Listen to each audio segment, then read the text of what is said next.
I might just give that a little bit of... Whoa. Hey!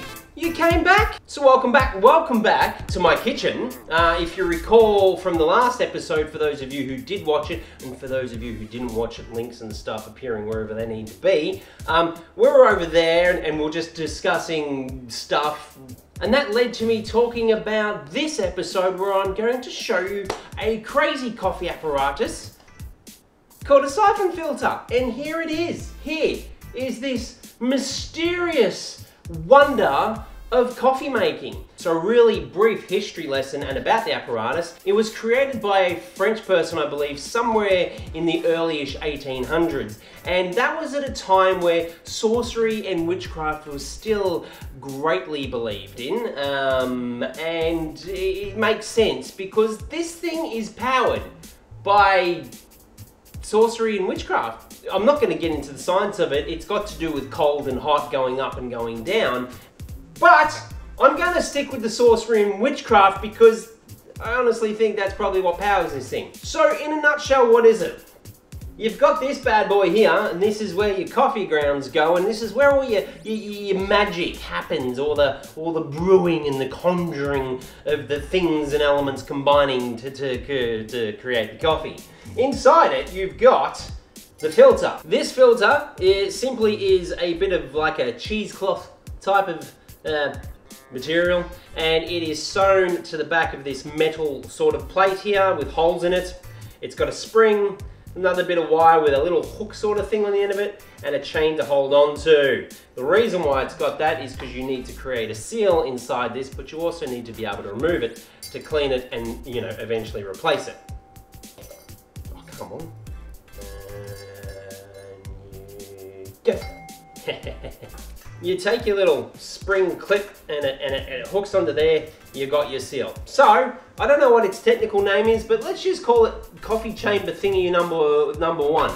Then you've got coffee chamber number thingy 2, and that's basically your glass bowl, and this is where your water starts with. And then finally, we have the spirit burner. And it's just a simple white spirit burner, like a candle, lights up, does its thing. So, a couple of key ingredients. 1, water. 2, coffee beans. We're done. Gotta get water into this thing, gotta get ground coffee into this thing, gotta get fire into this thing. So let's first look at the fire element of this bad boy. That thing is not being used today. Reason mainly why is it forms a lot of black crap underneath the glass and it's a pain to clean. So we're skipping that and we're moving the 1800s into the 2019s, even though what I'm about to show you has been around a lot longer than that. Bear with me. I love this thing. It's my little camp stove burner with butane gas. Butane? Isobutane. Propane fuel. Gas! This is awesome! It's got a little, I think it's pronounced a piezo lighter. You know, little click ones, you used to pull them apart as a kid and bzz on yourself and your friends and you'd all giggle and laugh. Probably if I did that now, it'd give me a slight heart attack. And your gas. Now this, you can get this from all camp shops. I didn't get this off Wish, come on. But this is pretty much all camping stores should have this sort of thing in the hiking, camping section.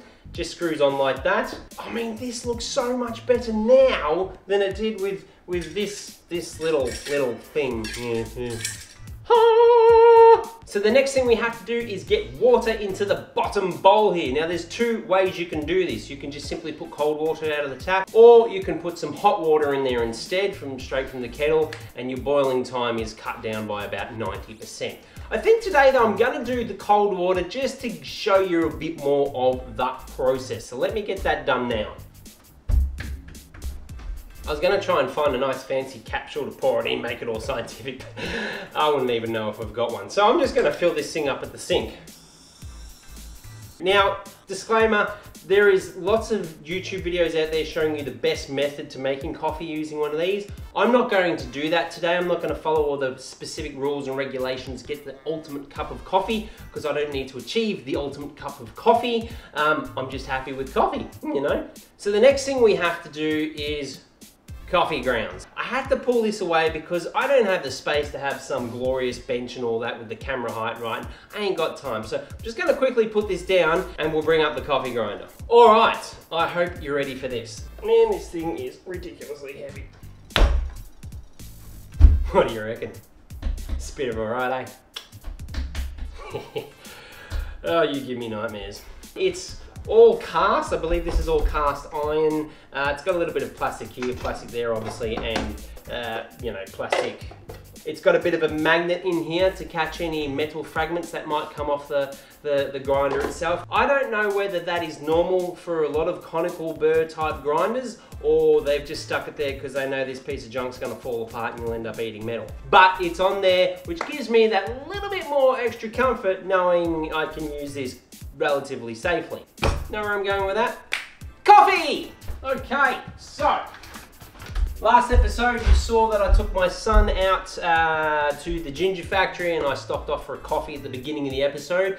Where I actually stopped off is where I've got the coffee today, the Pioneer Coffee Roastery, Yandina, Sunshine Coast, Queensland. Now, not affiliated, I hope they don't mind me showing off their coffee. I'm not going to badmouth it, so there shouldn't be any reason for them to be angry at me. Admittedly, it is expensive. This was $44 for a kilo of beans, and that, to me, that is a crap load of money. Now, I don't fully know what goes into coffee making, roasting and all that sort of thing. Of course, there's labor, there's effort, there's expense, but $44 just seems like a lot of money to me. I'm not disappointed that I spent $44 on this. This is really, really good coffee. You can taste the fruit, you can smell the fruit. It's just got all the right coffee aromas for me. I'm not that picky about how it has to be in this sort of environment. When it comes to espresso coffees, oh yeah, I'm picky. I'm stupid picky. I'm snobber picky. I'm awful. Don't ever make me a coffee. You know, I'll think about you behind your back. Just because you know I love you guys, that is definitely more coffee than I need. And just like the juice loosener that Homer Simpson bought to loosen his juice, this thing is whisper quiet. You think I'm kidding, don't you? I'm not kidding.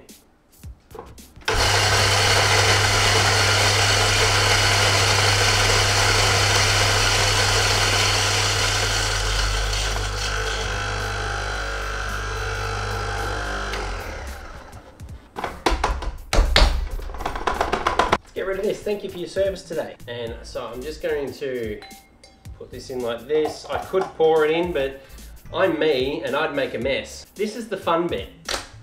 Gas on.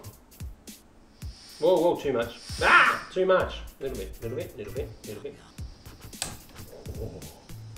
All right, so we have summoned fire and the conjuring of the coffee thing will commence shortly. And what we're going to witness here is the water is going to get boily and it's going to shoot up the inner tubey thing into the top thatty, and we're going to give it a stir to help it along, and it's going to infuse itself with the stuff, and we're going to get rid of the fire, and it's eventually going to drop back down in here, and voila, we've got coffee, and then we'll probably be burned at the stake for this heresy. Calm down, that's just irresponsible. I may look bored and impatient in doing this because I'm a fidgeter and I do things, but it is mesmerizing. You get lulled into a false sense of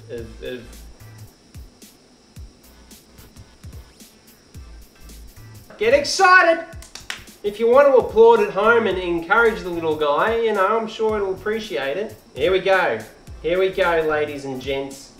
Oh, now we've got to wait for the water to be summoned to the top canister, as you can see that, and then we get in, we start to give it a stir. Now I'm just going to pull that heat back a little bit. Going to stir it for a little while, 30 to maybe 60 seconds or even longer. I'm sure, I just guess. This is Hubble Bubble Toil and Trouble. 1800s, man. These guys knew what they were doing. Right, shutting the heat off. Now, this is where you just let it do its thing. It will take a little bit. I might actually move this out the way now, just so we've got better visibility. Now, in case you're wondering, that does get a little bit warm on the top, so you do have to put it aside, but the legs stay nice and cold, so you can have it on a wooden surface if you wanted to. There's a bit of a fight between the forces here, you know, it's wanting to come down, but it's saying, no, it's too hard to get away from me. Accent, don't know. Okay, but it will slowly start to do it, and I think we're gonna start seeing it about now. It's dropping down, it's doing it. It's, behold witchcraft! I've gotta stop saying this, it's not witchcraft, it's science. All right, so that's it. Look, we've made coffee. Don't know if we did it properly, but this is how essentially you've got to make the coffee. It's got a bit of warmth to it, but not too much you can touch it. There you go, ladies and gentlemen, coffee. Oh, it smells like hopes and dreams. If your hopes and dreams smell like coffee. And right now, I'm hoping for some coffee because I haven't had enough today. The pivotal next step is deciding how to drink it. Now, have a look at this. You don't want to just get a standard cup. Honestly, make an event out of this. Get some aspiration and do something a little bit different. Martini glass. Get one of these when you're drinking one of these, just because why not? Let's do this. Oh, look at that. I should be doing all this in slow motion to make it just look real, but just ain't up to it today. There it is, guys. That reminds me of a campfire, but one of those really good campfires with a nice red gum and... Oh, I kid you not, that's unreal. Oh, that's hot. Oh, that's got some warmth in it. Oh, yes. Now, okay, this is gonna sound really bizarre. It smelled like a campfire, it tasted like a campfire, but not like when you drop the marshmallow in the ash and you, oh, what have I done? That tastes like the smell. It's phenomenal. It's got a good coffee aroma, it's got a woody, yet fruity feel, and I don't know how to explain this stuff. It's flippin' awesome. This is amazing. Oh, pinky out for extra amazing. Oh, we're gonna do a full review, so let's put a bit of milk in here. Now, I'm not gonna put too much in because I really don't want to kill off too much of that coffee flavor.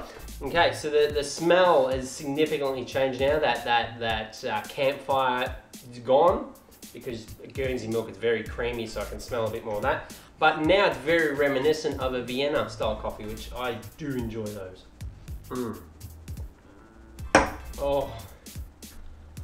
Oh, you know. Oh.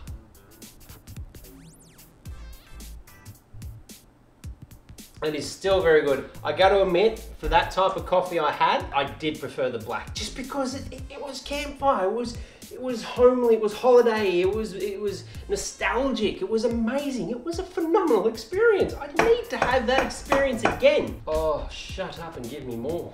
It's like the perfect campfire, you know? And it's like the campfire where you put a lot of effort in. You haven't just bought the kindling from the servo and the bag of wood. You've gone out to the campsite and you've scavenged around trying to find the twigs. You've got your scrumpled up paper and your twigs, and you make your little towers and you light it, and it's just you know the fire I'm talking about. And if you don't, go try it. Now, funnily enough, it's been sitting there just a little bit, obviously, and the fruity aromas are starting to come out even more, and that's quite exciting too. The campfire is lessening a touch, but it's still there. I'm drinking campfire. That could be an amazing brand name for a coffee. I'm drinking campfire. Campfire fuel. People will probably pour it onto their campfire and wonder why it went out. Are you a real man? Drink campfire. And as all the kids are saying, it's fire. They still saying that, or have we moved on? We've probably moved on. Now that I've said it, they've definitely moved on. There's really nothing left for me to say or do here. We have experienced, well, I've definitely experienced something amazing. I did not expect that. But I've used this machine before, so I did expect that side of it. Rambling again? You betcha. Thanks for sticking around. If you want to see more of this, please, please, please give that like button a click. Give the bell icon a click as well, so next time I upload one, you know, you're going to be alerted. And if you haven't subscribed, you know, why not? Come on, they're just mouse clicks. Really, at the end of the day, if you never come back, it's not going to affect you, is it? Give it a click! Next episode, I have no idea what I'm going to present. I don't know what I'm going to do. And that's what makes this so fun, because I don't know, so let's go, right? That's probably where I should end this.